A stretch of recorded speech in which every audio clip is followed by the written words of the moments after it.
নমস্কার বন্ধুরা, আমি তনুজা তোমাদের সামনে নিয়ে এসেছি আরো একটা পুজোর ব্লগ। তো আজকে আমরা চলে গেছিলাম কিন্তু দমদম পার্ক তরুণ দলে। আমরা বেশিরভাগ ঠাকুর দিনের বেলা দেখেছিলাম, তাই খুব একটা প্যান্ডেলে লাইন দিতে হয়নি, কিন্তু এরকম হাঁটা লাইন কিন্তু আমাদের প্রত্যেকটা প্যান্ডেলেই দিতে হয়েছিল। এবারে তরুণ দলের থিম ছিল কিন্তু ফসিলস।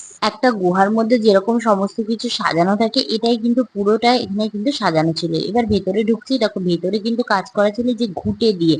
প্যান্ডেলটাকে দুটো তিনটে ধাপে কিন্তু ভাগ করে দিয়েছে। আমরা কিন্তু এখনো মেন মায়ের সামনে পৌঁছে পারিনি, এটা ছিল আর একটা ধাপ। এখানে দেখো সমস্ত এখানে আমরা দেখেছিলাম আসল ফসিলস গুলো, যেরকম মাছের, আবার শামুক, কিছু কিছু ছিল এই যে দেওয়ালে আটকানো মতো। এরা কাছে যেতে দিচ্ছিল না, কিন্তু দূর থেকে ভালোই দেখতে পাচ্ছিলাম। উপরে এরকম চোখের মতো ডিজাইন করেছিল। আর এটা কি বলো তো, এটা নাকি ভগবান কৃষ্ণের পা। তারপরে এখন আমরা মেন মায়ের সামনে যাচ্ছি। তো দেখো এখানটা এমন অন্ধকার মতো, দিনের বেলা কিন্তু তাও প্রচন্ডই অন্ধকার। তো চলো মাকে দেখাবো। এখানে মাকে একদম অন্যরকম, যেরকম সমস্ত কিছু ছাপ সেরকমই মায়েরও দেখো। একদম মনে হচ্ছে যেন ফসিলস এর মধ্যে রয়েছে। দেখতে পাচ্ছ মায়ের কিন্তু আলাদা করে কোনো মূর্তি আমরা দেখতে পাইনি, এটাই কিন্তু ঠাকুরটা ছিল।